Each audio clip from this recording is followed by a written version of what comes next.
రబ్బాని తెలుగు కథలు. హింసించే అత్త చివరి భాగం. ఇలా మంగమ్మ తాను మానసను హింసించిన వీడియో చూసి చాలా భయపడుతుంది. తాను మానసను హింసించినట్లుగా తన కొడుక్కు తెలిస్తే పెద్ద గొడవే జరుగుతుంది. ఎలాగైనా రవిని ఇంట్లో నుంచి పంపించి వేయాలని అనుకుంటుంది.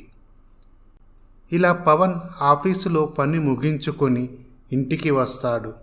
అప్పుడు రవి, బావా ఎలా ఉన్నావు? నేను బాగానే ఉన్నాను రవి. ఇంతకీ నువ్వు ఎలా ఉన్నావు? నేను బాగానే ఉన్నాను బావా. చూడు రవి, నువ్వు ఇక్కడ ఎన్ని రోజులైనా ఉండొచ్చు. ఇది నీ ఇల్లే అనుకో. అప్పుడు అక్కడే ఉన్న మంగమ్మ ఇలా అనుకుంటుంది, వీడికి నిన్న కాక మొన్నొచ్చిన వాడు ఎక్కువైపోయాడు. ఇలా మరునాడు ఉదయం, అమ్మ నేను మానస కలిసి అలా బయటికి వెళ్ళి వస్తాం. ఇప్పుడు ఎందుకురా? నిన్నటి వరకు ఆఫీస్లో పనిచేసి అలసిపోయా. కాస్త రెస్ట్ తీసుకోవచ్చు కదా. అమ్మ నేను మానస కలిసి బయటికి వెళ్ళి చాలా రోజులవుతుంది. అలా వెళ్ళి వస్తాం. సరే వెళ్ళండి. ఇలా పవన్ మానసను తీసుకొని బయటికి వెళ్తాడు. బావా, మనం ఇలా ప్రశాంతంగా కలిసి చాలా రోజులవుతుంది. అవును మానస, మనం ఇలా కలిసి చాలా రోజులవుతుంది. నాకు కూడా నీతో ఉండాలని ఉంటుంది. కానీ మా అమ్మ నన్ను చిన్నప్పటి నుండి ఎంతో కష్టపడి చదివించింది. మనకు అన్ని మంచి రోజులే కావాలంటే ఇప్పుడు టైం వేస్ట్ చేయకుండా కష్టపడాలి కదా మానస. ఇలా వాళ్ళు మాట్లాడుకుంటుండగా రవి పవన్కి ఫోన్ చేస్తాడు. బావా, అత్తమ్మ కళ్ళు తిరిగి పడిపోయింది, మీరు తొందరగా రండి. సరే ఇప్పుడే బయలుదేరి వస్తున్నాం. ఇలా పవన్ మానసని తీసుకొని ఇంటికి బయలుదేరుతాడు. మంగమ్మ కళ్ళు తిరిగి పడిపోవడంతో తలకి బలమైన గాయం తగులుతుంది. అప్పుడు రవి డాక్టర్ని తీసుకొని వస్తాడు. ఇలా మానస పవన్ ఇంటికి వస్తారు.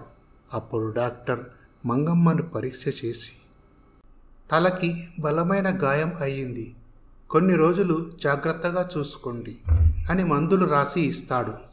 అప్పుడు మంగమ్మను చూసిన పవన్, మానస, రవి బాధతో కన్నీళ్లు పెట్టుకుంటారు.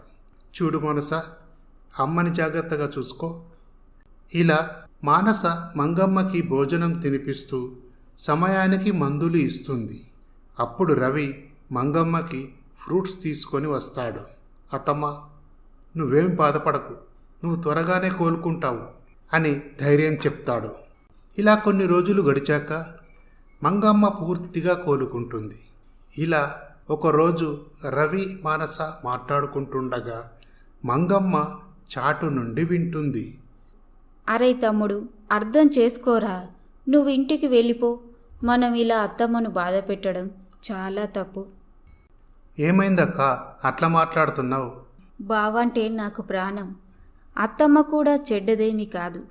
అత్తమ్మకు వాళ్ళ మీనకోడలంటే చిన్నప్పటి నుండి చాలా ఇష్టం. అక్క, అత్తమ్మ వాళ్ళ మేనకోడల మీద ఇష్టంతో నిన్నేమైనా చేస్తే నేను తట్టుకోలేను. ఏం చేసినా సరే, కష్టమైన సుఖమైన ఇక్కడే ఉంటా. అత్తమ్మ ఎప్పటికైనా మారి నన్ను కోడలుగా స్వీకరిస్తారని ఒక చిన్న ఆశ. సరే అక్క, నీ ఇష్టం. కానీ నీకు ఏ ఆపద వచ్చినా నీ తమ్ముడు ఉన్నాడని సంగతి మర్చిపోవద్దు. అప్పుడు మంగమ్మ ఇలా అనుకుంటుంది. నేను మేనకోడలను చేసుకుందామని ఆశపడ్డా. కానీ ఎవరైతే ఏంటి, అయినా నా కోడల్ది మంచి మనసు. నేనెంతో హింసించినా నాకు ఆరోగ్యం బాగా లేనప్పుడు నన్ను కంటికి రెప్పలా చూసుకుంది. అయినా నాకు ఈ కోడలుండగా ఆ కోడలు ఎందుకు? ఇలా జరుగుతుండగా సరోజ మంగమ్మ ఇంటికి వస్తుంది. అప్పుడు మంగమ్మకి ఏం మాట్లాడాలో అర్థం కాదు. వదిన, ఎప్పటికైనా నీ కూతురే నా కోడలు. ఈ మాట ఎన్నిసార్లు చెప్తావు వదిన? నువ్వు కళ్ళు తిరిగి పడిపోయావని నిన్ను చూసి వెళ్దామని వచ్చిన. అయినా నీకు ఈ కోడల మీద ఉన్న ప్రేమ నా కూతురు మీద లేదు. అదేంటి వదినా అలా అంటావు? నేను ఎంత హింసించినా మానస ఇంట్లో నుంచి బయటికి వెళ్ళటం లేదు.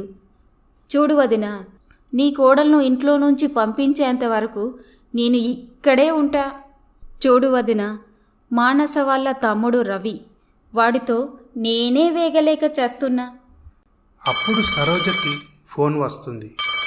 అక్క, నీ కూతురు ప్రేమించిన అబ్బాయితో గుళ్ళో పెళ్లి చేసుకుంది. ఏంటి, నా కూతురా? అవునక్క. ఈ మాటలు విన్న సరోజ ఆశ్చర్యపోతుంది. నా బిడ్డ అటువంటిది కాదు. నా బిడ్డకు మీనబావ అంటే చాలా ఇష్టం. అయ్యో అక్క, నేను ఇప్పుడే గుడికి వెళ్ళి వస్తున్నాను. ఇలా పవన్, రవి అక్కడికి వస్తారు. అప్పుడు సరోజ ఏడుస్తూ జరిగిన విషయమంతా చెప్తుంది. అప్పుడు పవన్, అత్తమ్మ, నేను చెప్పిన విషయం కాస్త విను. చూడు అల్లుడు, నువ్వు ఇప్పుడేమీ మాట్లాడకు. నా బిడ్డను నువ్వు పెళ్లి చేసుకొని ఉంటే అది ఇలా చేసుండేది కాదు. ఇప్పుడు నా బిడ్డ ముక్కు మొహం తెలియని వాడిని పెళ్లి చేసుకుంది. ఇప్పుడు నా పరువు మొత్తం పోయింది. నా కూతురు గురించి నలుగురు నానా రకాలుగా అనుకుంటుంటే నేను తట్టుకోలేను. నేను ఏ నుయ్యో గొయ్యో చూసుకోవాల్సిందే. చూడు పిన్ని, నీ కూతురుపై నీకు ప్రేమ ఉంటే నువ్వు ఇలా మాట్లాడవు. జరిగిందేదో జరిగిపోయింది. ఇప్పుడు నువ్వు నీ కూతురు జీవితం గురించి ఆలోచించాలి. వాళ్ళకి బ్రహ్మ అలా రాసిపెట్టుండు. చూడు అత్తమ్మ, నేను మరదల్ని పెళ్లి చేసుకోకపోవడానికి కారణం ఏంటో తెలుసా? మరదలు నాతో చెప్పింది, నేను వేరే అబ్బాయిని ప్రేమిస్తున్నాను, నువ్వంటే నాకు ఇష్టం లేదు. అలా చెప్పినా నేను బాధపడలేదు అత్తమ్మ. అర్థం చేసుకున్నా. నేను మరదలు పెళ్లి చేసుకునే అబ్బాయి గురించి తెలుసుకున్నా. అబ్బాయి చాలా మంచివాడు, మరదల్ని చాలా బాగా చూసుకుంటాడు. చూడమ్మా, అదే సమయంలో నాకు మానస పరిచయమైంది. అమ్మ, నీకు తెలుసు కదా, నేను కారణం లేకుండా పెళ్లి చేసుకోనని. మానస నా కోసం చావడానికైనా సిద్ధపడింది. అందుకే నాకు మానస అంటే చాలా ఇష్టం. అమ్మ, నువ్వు మానసని హింసించే విషయం నాకు తెలుసు. అయినా నువ్వు మారతావని అనుకున్నా. అప్పుడు సరోజ, చూడు పవన్, మాకు ఈ విషయం ముందే చెప్తే బాగుండు కదా. ఇలా మాకు తెలియకుండా పెళ్లి చేసుకున్నారు, తప్పు కదా. మమ్మల్ని బాధ పెట్టడం మీకు ఇష్టమా? ఈ విషయం మాకు ముందే చెప్తే మేమే దగ్గరుండి పెళ్లి చేసేవాళ్ళం కదా. చూడు అత్తమ్మ, మీకు ముందు చెప్తే మీరు వినే పరిస్థితిలో ఉండరు. అది కాదు అల్లుడు, ఏ కులమో ఏ గోత్రమో తెలియదు కదా. కులం గోత్రం అంటున్నావు కదా అత్తమ్మ. మన కులం వాళ్ళ అబ్బాయికి ఇచ్చి పెళ్లి చేసినా మన అమ్మాయిని మంచిగా చూసుకుంటాడన్న నమ్మకం లేదు. ఏ కులం అన్నది ముఖ్యం కాదు అత్తమ్మ. ఇష్టం లేని వాడిని పెళ్లి చేసుకొని జీవితాంతం బాధపడడం కంటే ఇష్టం ఉన్న వాడితో 4 రోజులైనా సంతోషంగా ఉంటే చాలు కదా. కన్నబిడ్డ ఎక్కడ ఉన్నా సంతోషంగా ఉంటే చాలు కదా. నా కూతురు బాధపడుతుంటే నీ గురించే అనుకున్నాను పవన్. నా కూతురే వేరే అబ్బాయిని ప్రేమించిందని నాకు ఇంతవరకు తెలియదు. తప్పంతా నాదే పవన్, నన్ను క్షమించు. నా వల్లే వదిన హింసించే అత్తగా మారింది. చూడు మానస, నిన్ను చాలా ఇబ్బంది పెట్టాను. నా వల్ల ఎన్నో కష్టాలు పడ్డావు. అప్పుడు మంగమ్మ ఇలా అంటుంది, చూడు మానస, నేను నిన్ను ఎంతో హింసించినా నాకు ఆరోగ్యం బాగాలేనప్పుడు నన్ను కంటికి రెప్పలా చూసుకున్నావు. నన్ను క్షమించు మానస. అప్పుడు రవి, మానస ఇలా అంటారు, అత్తమ్మ, మమ్మల్ని కూడా క్షమించండి.